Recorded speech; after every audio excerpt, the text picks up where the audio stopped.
Esta noche estamos con un cineasta México-salvadoreño y que en los últimos años ha estado residiendo allá en México y que ha regresado a El Salvador porque su última producción, Polvo de Gallo, ha sido estrenada en las salas de Cinemark y con él vamos a hablar esta noche. Julio López, ¿cómo estás? Bien, muchas gracias. Bienvenido a El Salvador. Gracias. Tenía 2 años sin venir por la pandemia, entonces ando ahí muy contento de estar aquí de nuevo. ¿Y qué te llevó a México? ¿Por qué te vas de El Salvador? Por familia. Mi pareja es de México, nos conocimos allá cuando yo estaba estudiando en la universidad y luego nos venimos a vivir acá y después de algunos años me dijo, bueno, ahora nos toca un rato México y ya llevamos. ¿Y te fuiste a hacer cine allá? Sí, la verdad es que yo ya tenía mis proyectos de cine acá y estuve algunos años yendo y viniendo y poco a poco también pues en lo que me instalaba allá, empezaba a trabajar allá y ya llevo algunos años allá. He visto, por ejemplo, algunas series que has hecho sobre más cosas bien locales, ¿no? Por ejemplo, de Jalisco, Sí. Todo ese tema de Sí. la cultura. Sí, he trabajado haciendo documentales para televisión de un montón de temas diferentes, entre ellos temas como culturales. Y bueno, escribiendo como proyectos propios también. El año pasado estuve haciendo mucho un proyecto de intervención de arte en el espacio público en el centro de la Ciudad de México, a raíz de los 500 años de la calle de Tenochtitlán que se cumplieron el año pasado. Entonces estuve como muy metido en ese tema también. Sí. Ahora, ¿qué diferencia hay entre hacer cine aquí, tú que lo has hecho, y hacer cine en México, por ejemplo? Bueno, la diferencia es abismal. O sea, de Latinoamérica, México es uno de los 3 países donde más se hace cine o audiovisual en Latinoamérica, y El Salvador debe ser uno de los 3 países donde menos se hace. Entonces, sí son mundos totalmente diferentes. O sea, allá hay una industria real que funciona, y un aparato del Estado y una infraestructura para hacer cine, y aquí no, pues. Entonces la diferencia es difícil en todos lados. Alguien alguna vez escuchaba que, o sea, es igual de difícil hacer cine en El Salvador que hacer cine en Hollywood, ¿no? Lo que pasa es que las dificultades son diferentes, Claro, pero difícil siempre es, ¿verdad? Ajá. Hay una cosa que me llama la atención de preguntarte, como por ejemplo, como un antecedente para el cine salvadoreño, para los cineastas salvadoreños, que puede pasar aquí de alguna manera. El cine mexicano fuera de las fronteras es muy respetado y muy premiado, pero adentro de México como que no le gusta mucho a los mexicanos el cine que hacen algunos cineastas o los cineastas o el cine de autor, por ejemplo. Sí. ¿A qué crees que se deba eso?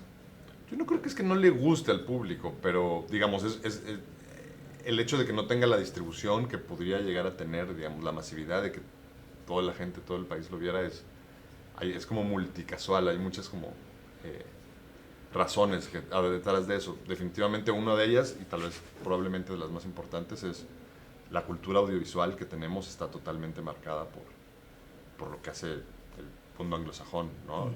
Si antes era Hollywood, ahora son las plataformas. Y creo que hay mucha alineación sobre eso. Y en ese sentido cuesta como darle los espacios a que la gente vea el cine que representa a uno mismo. Yo creo que ese es el primer punto, ¿no? Yo creo que no hemos logrado construir en nuestros países, o no en todos los países, esta como cultura audiovisual que te haga consumir cultura propia, ¿no? Estamos como muy alienados. Y ahora con las redes sociales, con internet, yo creo que es más aún avasallante eso, ¿no? Es difícil. Entonces se termina convirtiendo el cine de autor con un público como mucho más limitado, ¿no? Interesado en eso. Creo que tiene que ver más con acceso a la cultura como primera razón. ¿Crees que el cine salvadoreño ya encontró el lenguaje cinematográfico? Es decir, este es el cine salvadoreño No creo. Y que lo has identificado. ¿Qué falta? No creo, porque tampoco creo que exista un cine salvadoreño ni un cine mexicano. No es lo mismo una película hipercomercial mexicana de comedia a un cine de autor, ¿no? Es decir, yo creo que, o sea, a mí me gusta entenderlo más como las escenas cinematográficas como por generaciones, por épocas, como cada época. Creo que sí podemos hablar de la época del cine de oro mexicano, o el cine de ficheras, o el cine de los 90s, que se llamó el nuevo cine mexicano. Esas películas creo que sí marcan eso, entonces sería como interesante ver qué tanto de eso hay aquí. O sea, si hemos logrado o no crear una generación. Yo creo que sí hemos. O sea, yo pertenezco a una generación de cineastas del siglo XXI Y ahí tal vez podemos encontrar cierta unidad. Ahora, cada quien hace las películas que quiera, ¿verdad? En ese sentido creo que no podemos decir esto es salvadoreño, porque es como muy difuso, ¿no? ¿Crees que el tema es que el cine salvadoreño o los cineastas son muy conservadores? Que no se atreven a, sí, en El Salvador, que no se atreven a explorar temas como por ejemplo sí lo ha hecho México, que ha tenido que romper, digamos, ese conservadurismo a la hora de abordar temas. Yo no creo que... Se me ocurre, por ejemplo, Y tu mamá también, ¿no? Que fue todo un... O sea, que lanza incluso dos figuras. De esa película salen dos figuras. Sí. Diego Luna y Gael García Bernal, porque se atreven a hacer algo que en el cine salvadoreño, por ejemplo, nadie se atreve a hacer aún. Lo que pasa es que yo no creo que no estén las ganas de generar esos discursos más disruptivos. Al contrario, hay como artistas súper disruptivos en todos lados y en El Salvador también. O sea, yo más bien creo que casi no hay películas, pues. O sea, ¿cuántas películas se estrenan al año en El Salvador? Desde los premios Píxeles, que es cuando hubo un levantón, porque había dinero para hacer películas. 2 o 3 al año, ¿no? En México creo que anda por las 120 al año. Es decir, entre estrenar 2 o 3 películas y 120, en un universo de 120 películas al año, pues vas a encontrar de todo tipo de cine y de todo tipo de discursos, entre ellos discursos disruptivos. O sea, más bien yo creo que aquí el problema es que casi no tenemos producción. ¿Por qué no tenemos producción? Porque no hay dinero del Estado que le invierta a generar pensamiento crítico. Básicamente es eso, ¿verdad? Porque además también estas películas no están hechas para hacer taquilla o para ganar la inversión, porque es paja, pues es muy difícil ganar la inversión. Se hacen más con el ánimo de generar pensamiento crítico, ¿no? Si tuviéramos aquí fondos y estuviéramos estrenando 10, 12, 20 películas, estoy seguro que 2 o 3 de esas tendrían estas críticas disruptivas, pero bueno, no tenemos. Que avivan el cine, en realidad, toda esa manera de plantear temas que pueden ser tabúes para una sociedad, pueden ser interesantes para ir generando competencia. Sí, pero por desgracia no tenemos oportunidad de hacer películas en El Salvador. Tú estás estrenando estos días Polvo de Gallo. Sí. Primero la vimos en el teatro. Sí. ¿Qué diferencia hay entre lo que vimos en el teatro y lo que vamos a ver hoy en el cine?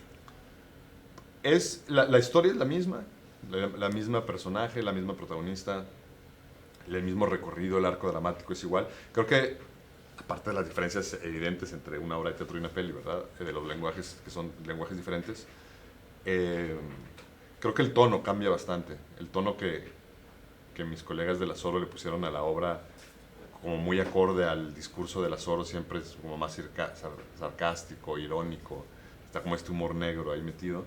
La película es mucho más dramática, es puro un drama así, muy claro. Eso creo yo, pero la historia es la misma historia. Ajá. Habla de la violencia de género en este trabajo, ¿no? Sí. ¿Qué nos contás, sin caer en spoiler, qué nos contás de violencia de género en la película, en Polvo de Gallo? Básicamente hablamos de violencia en una de sus expresiones más brutales, que es la violación, ¿no? Nosotros manejamos mucho una cifra publicada hace ya algunos años por organismos internacionales de que en El Salvador ocurre una violación cada 4 horas, varias violaciones al día.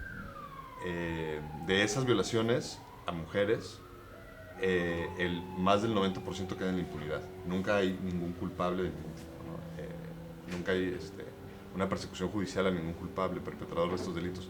Y de ese porcentaje, más o menos el 70% también ocurre con menores de edad, con niñas y adolescentes. Entonces, sobre ese dato, o sea, esa serie de datos, esa realidad salvadoreña, nos basamos para crear el discurso, para hacer una denuncia, para tratar de visibilizar esto es lo que está pasando en nuestro país, ¿no? Que es una realidad brutal. El título de entrada es bastante violento. Te decía antes de que habláramos que en el oriente del país esa expresión polvo de gallo se refiere al hecho de que el acto sexual se termina cuando el hombre eyacula. No importa si la mujer ha llegado al orgasmo. Y es algo rápido, muy machista, ¿no? O sea, se busca la satisfacción del hombre.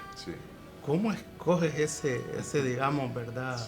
Ese título para la película que viene, que te digo, que está bien dado dentro del lenguaje machista, o sea, porque el hacer uso de esa actitud o bestialidad del gallo con la gallina es totalmente algo bien machista, ¿no? Viene de ahí, viene como queriendo como mostrar ese machismo interno de la sociedad. Por un lado está animal, esta ave ¿no? que tiene, digamos, estas formas de cópula tan violentas, ¿no? De someter al otro ser que está ahí dentro de la cultura de violación, hablábamos. Pero también creo que hay algo ahí también de que ser un polvo de gallo es algo malo, ¿no? Porque afecta a tu hombría y también es como una forma de insulto. Entonces, una frase como esa de algo que viene de la naturaleza, que es tan popular y que tiene tantos significados, creo que resumía bastante bien el espíritu de denuncia que tenía la película, ¿no? Siempre con esta